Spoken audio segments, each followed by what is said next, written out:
Hello दोस्तों, कैसे हैं आप सभी। आज हम आपके सामने लाए हैं नदियों से संबंधित प्रश्न। तो आज का पहला प्रश्न है, भारत की सबसे लंबी नदी कौन सी है। भारत की सबसे लंबी नदी गंगा नदी है। भारत की सबसे पवित्र नदी कौन सी है, तो ये भी गंगा नदी है। गंगा नदी का उद्गम स्थल कहाँ से है, तो गंगोत्री हिमनद से निकलती है गंगा जी। गंगा नदी का किस सागर में गिरती है, तो बंगाल की खाड़ी में गिरती है। गंगा नदी का प्रमुख सहायक नदी कौन सी है, तो यमुना है। यमुना नदी का उद्गम स्थल कहाँ है, यमुनोत्री है। यमुना नदी किस नदी में मिलती है, तो गंगा नदी में मिलती है। गंगा यमुना का संगम कहाँ पर है, तो प्रयाग में है। अगला प्रश्न है, भारत की दूसरी सबसे बड़ी नदी कौन सी है, तो याद रखिएगा गोदावरी है। यह बहुत बार पूछा जाता है। गोदावरी नदी का उद्गम कहाँ है, तो त्रिकम्बेश्वर में है। गोदावरी नदी किस सागर में गिरती है, तो बंगाल की खाड़ी में जाके गिरती है। कृष्णा नदी का उद्गम स्थल कहाँ है, महाबलेश्वर में है। याद रखिएगा, ये भी बहुत इंपॉर्टेंट है। कृष्णा नदी का किस सागर में गिरती है, तो ये भी बंगाल की खाड़ी में गिरती है। कावेरी नदी का उद्गम कहाँ से है, तो ब्रह्मगिरी पहाड़ियों से निकलती है कावेरी नदी। कावेरी नदी किस सागर में गिरती है, तो यह भी बंगाल की खाड़ी में जाके गिरती है। नर्मदा नदी का उद्गम कहाँ है, अमरकंटक में है। नर्मदा नदी किस सागर से में निकलती है, तो अरब सागर में निकलती है। ताप्ती नदी का उद्गम कहाँ है, सतपुड़ा में है ताप्ती नदी का उद्गम। आगे प्रश्न है, देखेंगे। ताप्ती नदी किस सागर में गिरती है, तो अरब सागर में गिरती है। महानदी का उद्गम कहाँ है, तो सिहावा में है। अगला प्रश्न है, महानदी किस सागर में गिरती है, तो बंगाल की खाड़ी में गिरती है। ब्रह्मपुत्र नदी का उद्गम कहाँ है, तो तिब्बत में है। ब्रह्मपुत्र नदी भारत में किस नाम से जानी जाती है, तो दिहांग नदी के नाम से जानी जाती है। ब्रह्मपुत्र किस सागर में गिरती है, तो बंगाल की खाड़ी में गिरती है। सिंधु नदी का उद्गम कहाँ है, तो तिब्बत से है। सिंधु नदी किस सागर में गिरती है, तो अरब सागर में गिरती है। झेलम नदी का उद्गम कहाँ है, तो बेरीनाग में है। चेनाब नदी का उद्गम कहाँ है, बारालाचा दर्रा से है। रावी नदी का उद्गम कहाँ से है, तो हिमाचल प्रदेश से है। व्यास नदी का उद्गम कहाँ है, तो रोहतांग दर्रा से है। ये सारे के सारे बहुत इंपॉर्टेंट हैं। इसको एक दो बार आप देखिए और सारे के सारे याद हो जाएंगे। अगला है, सतलज नदी। सतलज नदी का उद्गम कहाँ से है, तो मानसरोवर से है। घग्गर नदी घग्गर नदी कहाँ से है उद्गम, तो तिब्बत से है। गंडक नदी का उद्गम कहाँ से है, नेपाल से है। कोसी नदी का उद्गम कहाँ है, नेपाल से है। कोसी नदी का नाम प्रसिद्ध है बिहार का शोक नाम से। लूनी नदी का उद्गम कहाँ है, आरावली पर्वत से। लूनी नदी का किस सागर में गिरती है, तो अरब सागर में गिरती है। साबरमती नदी का उद्गम कहाँ है, तो अरावली में है।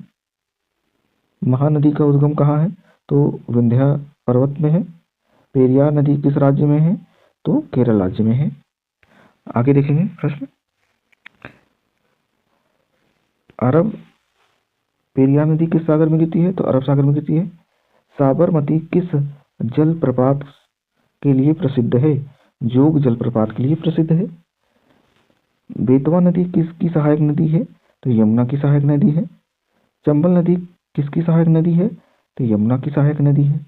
सोन नदी किसकी सहायक नदी है, तो गंगा की सहायक नदी है।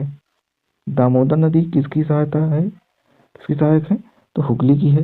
हुगली नदी किसकी शाखा है, गंगा की शाखा है। भारत की सबसे चौड़ी नदी कौन सी है, तो ब्रह्मपुत्र हो जाएगा। भारत की सबसे छोटी नदी कौन सी है, अरवरी है। वेदावती नदी किस राज्य में है, तो कर्नाटक में है। अगला प्रश्न है, तुंगभद्रा तुंगभद्रा किसकी सहायक नदी है? तुंगभद्रा कृष्णा नदी की सहायक नदी है। भीमा नदी किसकी सहायक नदी है? तो कृष्णा नदी की सहायक नदी है। पेंच नदी किसकी सहायक नदी है? तो कान्हान की है। कान्हान किसकी सहायक नदी है? तो वैनगंगा की है। वैनगंगा किसकी सहायक नदी है? गोदावरी है। इंद्रावती किसकी सहायक नदी है? तो गोदावरी की है। प्राणहिता किसकी सहायक नदी है? ये भी गोदावरी की है। वर्धा नदी किसकी सहायक नदी है? ये भी गोदावरी की है। स्वर्णरेखा नदी किसकी का उद्गम कहाँ होता है? स्वर्णरेखा का नदी का उद्गम कहाँ होता है? छोटा नागपुर से होता है। तो स्वर्णरेखा किस सागर में गिरती है? तो बंगाल की खाड़ी में जाके गिर जाती है। अगला प्रश्न देखेंगे।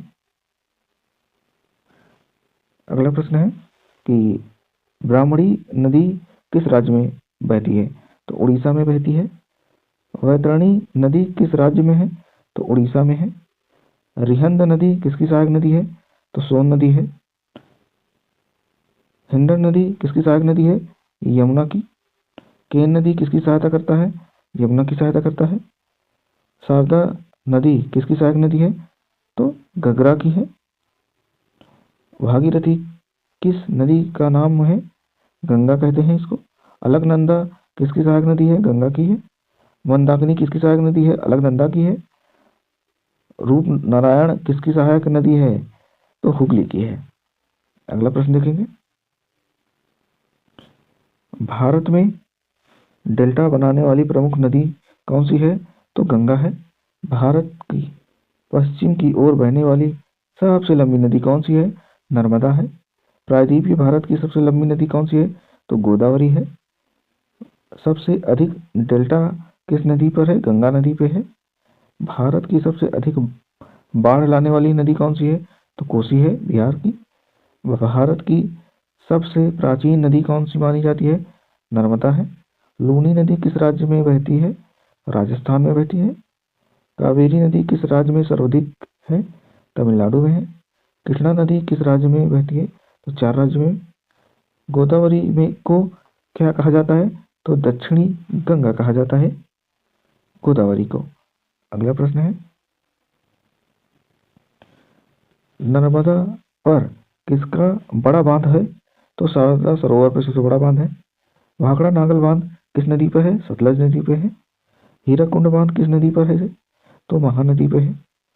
टिहरी बांध किस नदी पर है? तो भागीरथी नदी पे है। नागार्जुन सागर बांध किस नदी पर है? कृष्णा नदी पर है। कोयना बांध किस नदी पर है? तो कोयना नदी पर है। मेटाटूर बांध किस नदी पर है? तो कावेरी है। रिहंद बांध किस नदी पर है? तो रिहंद नदी पे है। गांधी सागर बांध किस पर है? तो चंबल पे है। उकाई बांध किस नदी पर है? ताप्ती नदी पे है। आगे देखेंगे 91। भारत की अंतर्राष्ट्रीय नदी कौन सी है? तो भारत की अंतर्राष्ट्रीय नदी कौन सी है? ब्रह्मपुत्र है। गंगा नदी प्रणाली कितने देशों से होकर गुजरती है? तो 2 देशों से होकर गुजरती है। ब्रह्मपुत्र नदी किस देश में यारलुंग त्सांगपो है? कहाँ पे है? चीन में। नाम से ही जान जाएंगे आप, चीन में। सिंधु नदी प्रणाली कितने देशों में बहती है? तो 4 देशों में बहती है। भारत बांग्लादेश की साझा नदी कौन सी करता है? तो गंगा नदी करती है। भारत की नदी घाटी सभ्यता कौन सी थी? तो सिंधु घाटी थी। भारत में नदी जोड़ने की परियोजनाओं को किससे संबंधित है? जल संसाधन से। नदियाँ किसका स्रोत होती हैं? तो जल का स्रोत होती हैं। नदियों से कौन सी मिट्टी बनती है? तो जलोढ़ मिट्टी बनती है। नदियाँ किसके लिए जीवन रेखा बनाती है? तो मानव सभ्यता के लिए बनाती है। तो आज के सवाल समाप्त होते हैं। और कैसा रहा सेशन? आप कमेंट करें, लाइक करें, चैनल को सब्सक्राइब करें। धन्यवाद।